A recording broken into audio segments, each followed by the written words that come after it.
Phone बंद करने से पहले मैं किसी को बता दूं मैं कहाँ हूँ, कब आऊंगा, दूसरे परेशान हो उससे तुम्हें कोई फर्क नहीं पड़ता।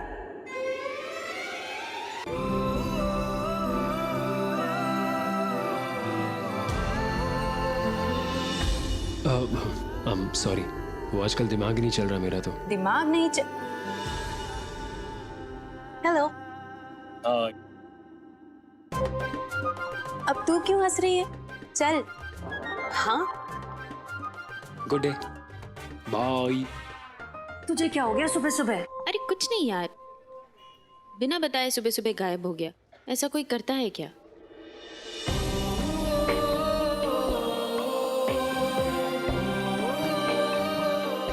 हाय लवर,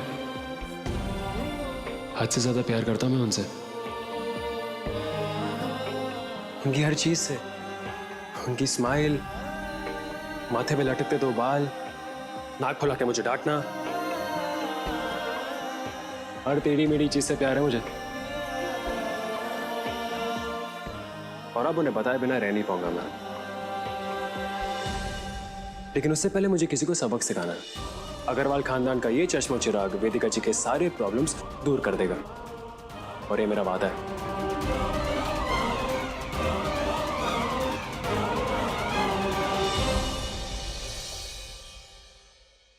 बाढ़ खेत खाएगी तो फसल क्या खाक उगेगी? हमने जानबूझकर कुछ नहीं किया। हाँ, हमने जानबूझकर कुछ नहीं किया। भूल गई पंडित जी क्या कहे थे? कि महीने के चौथे पूर्णमासी को ब्रह्म काल में टूटते हुए तारों की रोशनी के नीचे नर और नारी का मिलन होगा, तभी पुत्र अवश्य प्राप्त होगा। इसीलिए हम सवेरे उठकर जाकर छत पर बिस्तर लगाए, और तुम हो के आई नहीं, सोती रह गई और कहती हो कि हम जानबूझकर नहीं किए। दीपक जी वो एक दिन कम सो जाती तो क्या तुम्हारी अम्मा मर जाती? काय देख रही हो मैं? एक बात ना याद रखना कि अगर ये साल बेटा पैदा नहीं हुआ ना, तो अंजाम बहुत बुरा होगा। माइंड ना करिएगा।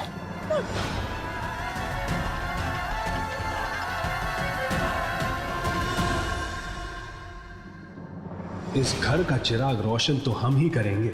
हमारा बेटा जो असली हकदार होगा हमारी मेहनत से बनी जायदाद का, ना कि वो साहिल जो नाम से अग्रवाल है और काम से निकट्ठू। और जब तक पैदा नहीं होता ना हमारा वारिस, तब तक बड़ी माँ की बेटी को छोड़ेंगे नहीं हम। माइंड ना करिएगा।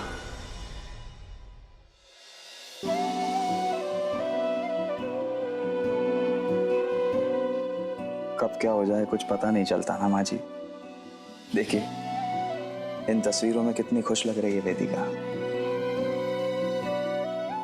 और अब देखिए उसकी लाइफ ही बदल गई। ये होती है किस्मत। किस्मत को कब तक कोसते रहेंगे? जो इंसान खुद की पैर पर खुद ही कुल्हाड़ी मार ले उसका क्या? अच्छा भला जमा जमाया घर था हमारा, लेकिन नहीं, उठाकर दहेज में दे दिया। अब खुद के सर के लिए छत ढूंढती फिर रही है। अरे ये सब उसकी अपनी करनी धरनी है। हाँ, कभी कभी ऐसा करना पड़ता है माँ जी, अपने दिल की सुननी पड़ती है, चाहे इसमें अपना नुकसान ही क्यों ना हो। और इसे मैं वेदिका की हार नहीं मानूंगा, ये उसकी ताकत है। मैं हैरान हूं ये देखकर। दर्द के साथ जीना आसान नहीं होता माँ जी। काश मुझे भी ये आता। अरे ऐसा काहे कह रहे हो बेटा? कोई बात है क्या? कोई तकलीफ है तुम्हें? बताओ। जाने दीजिए माँ जी, आप लोग वैसे ही परेशान हैं। मैं और आप लोगों को परेशान नहीं करना चाहता। अरे इतना भी कठोर दिल नहीं है हमारा कि तुम्हारी तकलीफ ना सुन पाए। बताओ तो सही क्या हुआ? आज 1 साल हो गए हैं उस दुर्घटना को। दुर्घटना? अरे कौन सी दुर्घटना? हम सब, मेरी वाइफ, मेरा बेटा अपनी छुट्टियां मनाकर लौट रहे थे। रात का समय था, हाईवे पे हाँ। कुछ लड़के बहुत स्पीड से गाड़ी लेकर आए, शायद पिए हुए थे। उन्होंने हमारी गाड़ी पे ऐसी टक्कर मारी कि मेरी गाड़ी पलट गई। हे भगवान, सब बच तो गए ना? हम बेहोश थे, हॉस्पिटल ले जाया गया। 2 दिन के बाद मुझे होश आया और पता चला कि बहुत खून बह गया था उनका, और वो बच नहीं पाए।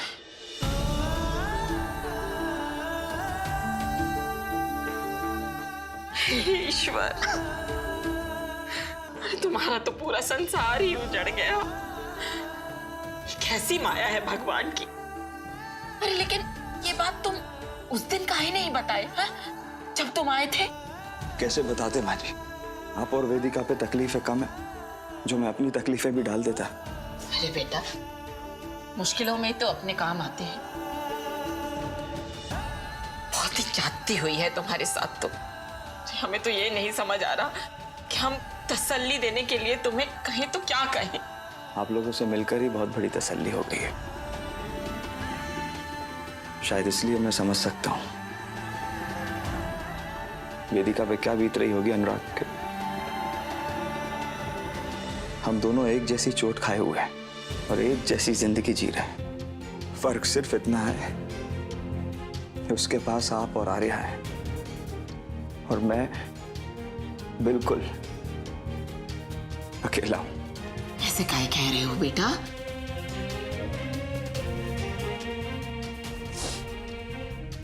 इसलिए मुझे इन जवान लड़कों को देखकर चिढ़ मचती है। ये पागल होकर जोश में ऐसी हरकतें करते हैं जिससे दूसरे की जिंदगी बर्बाद हो जाती है। सच में।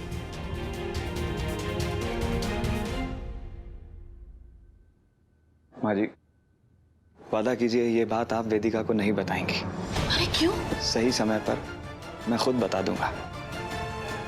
अच्छा, तुम कह रहे हो तो नहीं बताएंगे।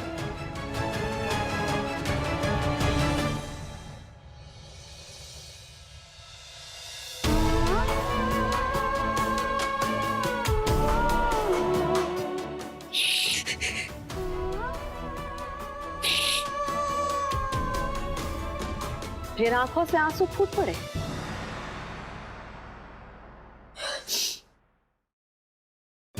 क्या हुआ? फिर 4 बात सुना दी है दामाद जी तुमको? नहीं अम्मा, वो बस ऐसे। अपने पति को खुश रखना भूल गई हो का?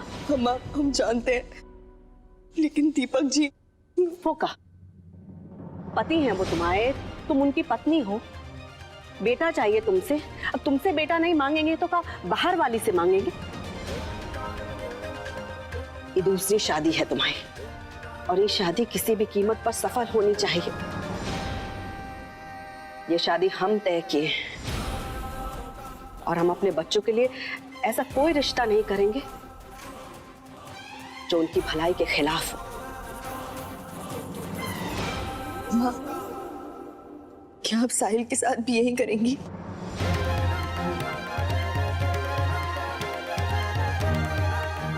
गौरी, जिस तरह से तुम्हारी और दीपक की शादी हुई है ना, उसी तरह से इस घर के हर बच्चे का जीवन साथी हम चुनेंगे। साहिल के लिए भी लड़की हम चुनेंगे। इस घर की बहू वही बनेगी जिसे हम चाहेंगे।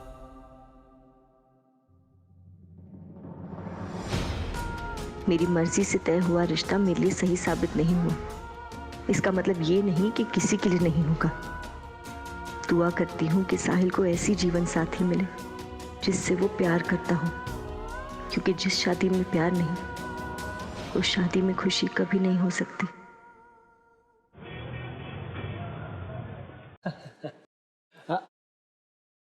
अरे रख लीजिए शर्मा जी, आप ही की तो है। हाँ, सिर्फ चाबी नहीं है, गाड़ी भी नीचे खड़ी है बाहर सड़क पे। अरे यकीन नहीं आ रहा तो जाके देख लीजिए खुद। देखिए,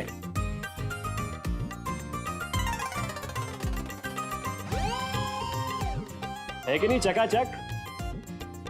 सही में बेटा, गाड़ी तो बहुत ही बढ़िया है। माथुर साहब ने हमारे बेटे मोनू के लिए इतनी बड़ी गाड़ी भेजी है। अरे और नहीं तो क्या। अरे एक बार आपने कह दिया कि सस्ती गाड़ी नहीं लेंगे तो नहीं लेंगे। और वैसे भी हमारे होने वाले दामाद के लिए कोई सस्ता टिकाऊ आइटम थोड़ी ना पकड़ा देंगे हम। हाँ वो भी बात है। अरे बेटा बोला पी लो, गर्म हुए जा रहा है। Thank you aunty. चलो अच्छा हुआ, देर आए दुरुस्त आए। वैसे भी ना ये शादी ब्याह के मौके पर गले जरा भी नहीं भाता हमें। चलिए अभी इस बात पे चाबियां बदल लेते हैं। क्या मतलब बेटा, कुछ समझे नहीं हम। अरे आंटी मैं समझाता हूँ। गाड़ी मिल गई आपको तो वो घर के कागजात जो माथुर साहब ने आपको लाके दिए थे सुबह, वो लौटा दीजिए। एक हाथ से चाबी लीजिए और दूसरे से दीजिए। ये क्या बकवास किए जा रहे हो तुम? काय लौटाएंगे हम वो कागजात? अपनी मर्जी से दिए वो हमें। नहीं नहीं नहीं नहीं आंटी जी, ये गलत बात है। बात तो सिर्फ गाड़ी की हुई थी, घर तो आपने जबरदस्ती लिया है कि नहीं? क्या मतलब जबरदस्ती लिए हम? हाँ, दहेज में मिला है वो हमारे मोनू को, और दहेज में मिली चीज काय लौटाएंगे हम? तो इसका मतलब आप घर और गाड़ी दोनों रख लेंगे? हाँ रख लेंगे। तुम्हें ऐसा मतलब? चलो उठो निकलो यहाँ से, वरना मारे एक घंटा मुंह सुझा देंगे। बात में दम है आपकी, है ना करण? दहेज वापस लौटाने की प्रथा थोड़ी ना है कि नहीं? आप लोग जरा अंदर आएंगे प्लीज।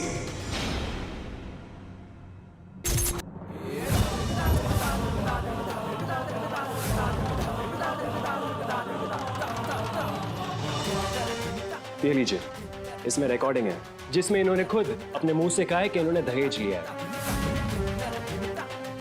और अभी इनसे कहिए कि हमारे घर के कागजात लौटा दो। दहेज लेना कानूनन जुर्म है। आप दोनों को दहेज लेने के जुर्म में गिरफ्तार किया जाता है।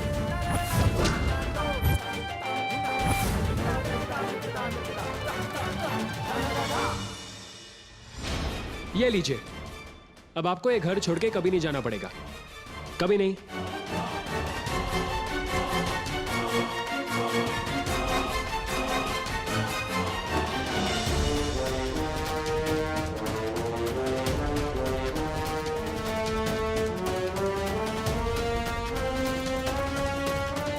ये पेपर्स तो मैंने निशी के ससुराल वालों को भिजवा दिए थे, तुम्हारे पास कैसे आए? अपनी तारीफ करना मुझे पसंद नहीं है, पर कभी कभार इतना स्मार्ट और इंटेलिजेंट हो जाता हूं मैं कि मैं खुद हैरान हो जाता हूं।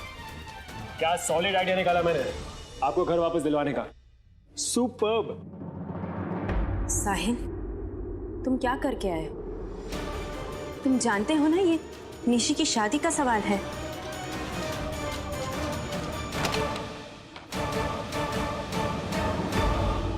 बधाई हो वेदिका जी, अपनी भतीजी की शादी तोड़ने की। अरे यही सब करना था तो सबके सामने नाटक क्यों किया घर देने का? क्या दुश्मनी थी तुम्हारी निशी से? बेटी कहती हो ना तुम उसे, उसका घर उजाड़ते हुए तुम्हें जरा सी भी शर्म नहीं आई वेदिका? पाप लगेगा तुम्हें वेदिका, बहुत पाप लगेगा।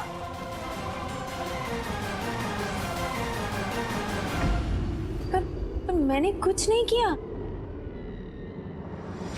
फिर आ गए हमारी बेटी को कोसने। सब कुछ तो दे चुकी है वो, अब क्या जीना भी छोड़ दे? आज नहीं माँ जी, अरे आज हमारी निशी के सास ससुर को पुलिस पकड़ कर ले गई दहेज लेने के जुर्म में। और हम अच्छे से जानते हैं कि ये सब तुमने करवाया अपने इस किराएदार से। यही कमीना गया था वहां पे पुलिस को लेकर, और इसी की वजह से हमारी निशी की शादी टूटी है। आ गया था मैं, क्या गलत किया मैंने? दहेज लेना हमारे देश में अपराध है, और आज के जमाने में वो दहेज ले रहे थे, जेल तो उन्हें जाना ही था। आप ही बताइए वेदिका जी, आप सही गलत का लेक्चर देती रहती मुझे। जो किया मैंने सही किया ना? तो मतलब निशी की शादी टूटना सही है? बोलो, अब क्यों जबान बंद है तुम्हारी? भाभी, भाभी मुझे इसके बारे में कुछ नहीं पता। आप जानती हैं मैं निशी से कितना प्यार करती हूँ। नफरत करती हो तुम हमसे। अनुराग के जाने के बाद से परिवार समझते आए हम तुम्हें। तुमने क्या किया? तुम जहर घोलती रही और आज वही जहर मेरी बेटी की जिंदगी में फैल गया है। बद्दुआ देते हैं हम तुम्हें वेदिका, तुम्हें जिंदगी में कोई खुशी ना मिले। चलिए जी, हमें तो उसकी शक्ल भी नहीं देखनी है। एक मिनट, तुम्हारे ऊपर भरोसा करके वेदिका हमने हमारी जिंदगी की सबसे बड़ी भूल की। अरे तुमने आज निशी के ससुराल वालों के सामने हमारी इज्जत को तार तार कर दिया। हमारे खानदान का सबसे बड़ा ग्रहण हो तुम। अरे कोसते हैं हम उस दिन को, कोसते हैं जिस दिन उन्होंने तुम्हें ब्याह कर इस घर में लेकर आया था।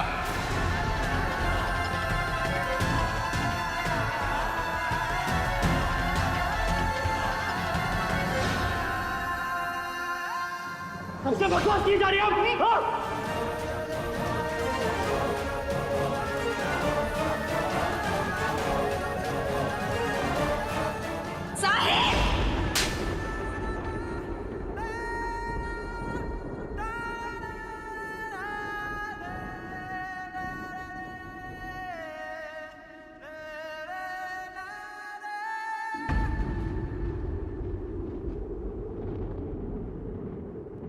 क्यों किया तुमने ये सब?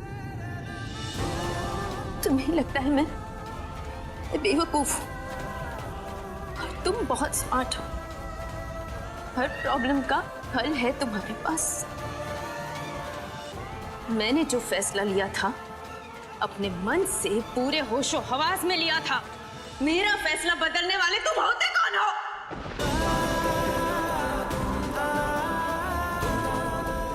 वेदिका जी, मैं सिर्फ आपकी हेल्प कर रहा था, आपकी खुशी। मेरी खुशी इस खुशी में नहीं है साहिल। मेरी खुशी इस परिवार में। मेरी खुशी इसमें है कि निशी खुश रहे। कितनी बार मैंने तुम्हें समझाया साहिल हमारे घर के मामलों में मत पड़ो। तुम्हें समझ में नहीं आता। बेवकूफ हो तुम। साहिल, मैं पहले भी अपना घर परिवार संभालती थी, आगे भी संभालूंगी। मुझे तुम्हारी मदद की जरूरत नहीं है। जोश और समझदारी में फर्क होता है, पर ये बात तुम्हारी बचकानी सोच से बाहर है। तुम्हें तो इसका भी अंदाजा नहीं है कि सही क्या है गलत क्या है, इसलिए हर बात तुम ठीक करने की जगह बिगाड़ देते हो। बस करो वेदिका, बंद करो ये नाटक। टूट चुकी है निशी की शादी और अविनाश के घर वाले उसे अपनाने से रहे। तुम्हें मिल गया ना तुम्हारा घर वापस। जिंदगी तो हमारी बेटी की बर्बाद हो गई ना। और ये सब इस लड़के की वजह से हुआ है। अभी भी तुम में कुछ बाकी है ना, तो इस लड़के को धक्के मारकर बाहर निकाल दो, नहीं तो हम इस कमीने को उठाकर बाहर फेंक देंगे।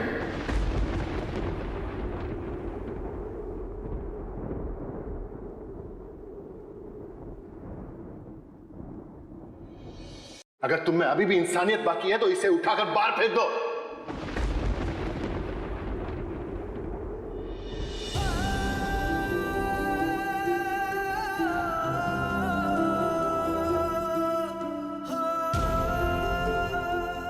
मैं खुद यहां से चला जाता हूं।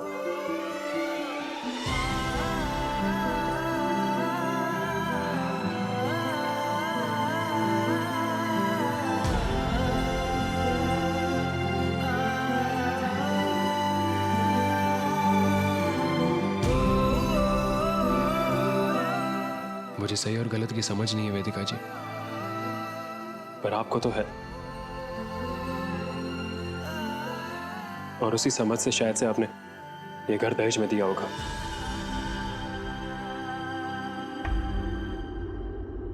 पर एक बार आप सोचिए, अगर ये सवाल निशी के रिश्ते का नहीं होता तो क्या आप ऐसा करती?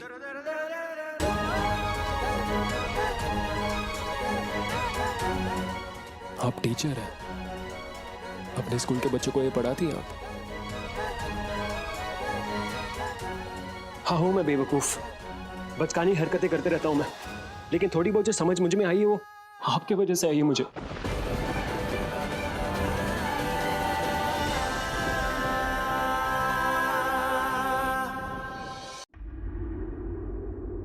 अगर आप मेरी जगह होती तो आप भी यही करती वेदिका जी। और ये बात आप जानती हैं।